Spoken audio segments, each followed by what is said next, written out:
वासंतीय नवरात्र हों या शारदीय नवरात्र हों, ये दोनों ही हमारे शारीरिक स्वास्थ्य और आत्मिक उन्नति के पर्व हैं।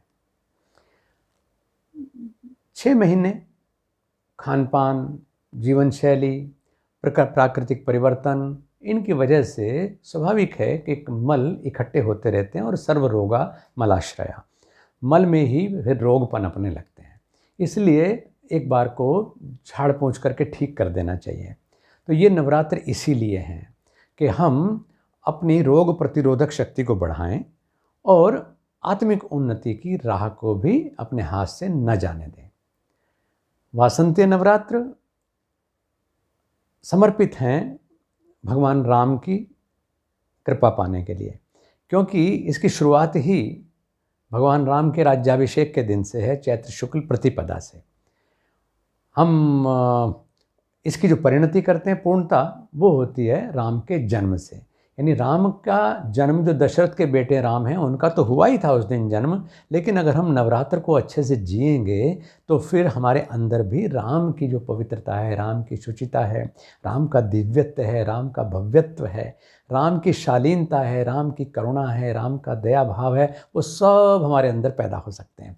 और इसके लिए बहुत सारी चीज़ें बताई जा सकती हैं, लेकिन कुछ चीज़ें हमें समझ लेनी चाहिए। ख़ास तौर से घट स्थापन करना, यानी मृत्तिका का घड़ा जो आप ईशान कोण में अपने घर के बना रखते हैं, वो मिट्टी का घड़ा होना चाहिए। और उसमें जो तरीके आपको बताए गए हैं, अब तो बहुत प्रचलित हो गई हैं सारी चीज़ें कि उसको, लेकिन ये ज़रूर मैं बताना चाहूँगा कि उसको ईशान कोण में ही रखें और उसमें मतलब पंच पल्लव का प्रयोग करें, उसमें सर्वौषधि का प्रयोग करें, उसमें पंच रत्न का प्रयोग करें, जिससे कि 9 दिन आपका जो वो जल है वो औषधीय जल बन जाए। बस बताने की चीज़ ये है कि उसको आखिरी दिन में केवल विसर्जन नहीं कर देना है, बल्कि उस औषधीय जल से अपने घर के जो 4 दीवारियाँ हैं, यानी आपके पूरे सराउंडिंग्स हैं, उनको अभिसिंचित करें और साथ में उस जल को आप अपने स्नान में भी प्रयोग करें, जिससे कि उसके औषधीय गुणों से लाभ आपको मिले।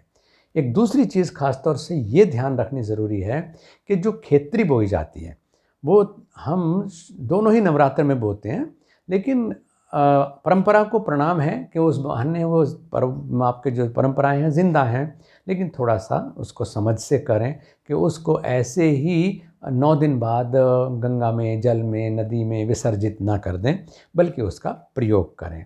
यानी अच्छा ये हो कि प्रतिदिन आप ये खेती बोएं, क्योंकि इस समय में जो गर्मी से आगे होने वाले रोग हैं, या जैसे मैंने बताया कि सर्वरोगा मलाश्रया, हम बहुत से बीमारियाँ ऐसी जो अंदर अंदर पनपती रहती हैं, लेकिन उनको डायग्नोस अभी नहीं हुआ, क्योंकि अभी उन्होंने रिवोल्ट नहीं किया है, लेकिन उनको पैदा ही ना होने दें। इसके लिए जो ये जौ के ज्वारे हैं, उसको हम यव बोलते हैं संस्कृत में, वो हमारे बहुत काम का है। तो आप बजाय इसके कि एक दिन आपने बोया और फिर 9 दिन उसका ध्यान रखें, यदि संभव हो, और वो संभव हो सकता है, आप सब करेंगे इसको, कि प्रतिदिन एक गमला जो है वो जौ का बोया जाना चाहिए, जिससे कि 9 दिन बाद जो पहले दिन गमला बोया था वो तैयार हो जाएगा।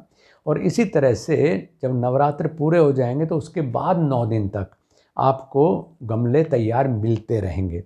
तो उसमें से जौ को उखाड़ना, उनको साफ़ सुथरा कर लेना, उसका पीस करके अच्छा ड्रिंक बना लेना, पेय बना लेना, खुद भी पीना, घर के बच्चों को भी, परिवार के सदस्यों को भी वो पीने के लिए देना। ये 9 दिन तक आप करेंगे तो एक तरह से कायाकल्प आपका हो जाएगा। तो ये आप लाभ इस अवसर का ज़रूर लीजिएगा।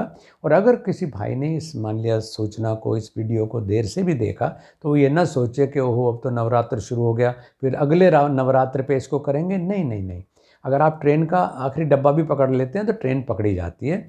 इस पूरे अवसर पर आप फ़ायदा उठाइए। लगा के पहले दिन या दूसरे दिन आप शुरुआत नहीं कर पाए तो कोई ऐसी बात नहीं, नवरात्र में किसी भी दिन आप ये जौ, यव जिसको मैं बोल रहा हूँ, वो बोने का सिलसिला करिएगा और 9 दिन तक लगातार उन गमलों का आप पोषण करें, जिससे कि 9 दिन आपको ये सेवन करने का मौका मिले।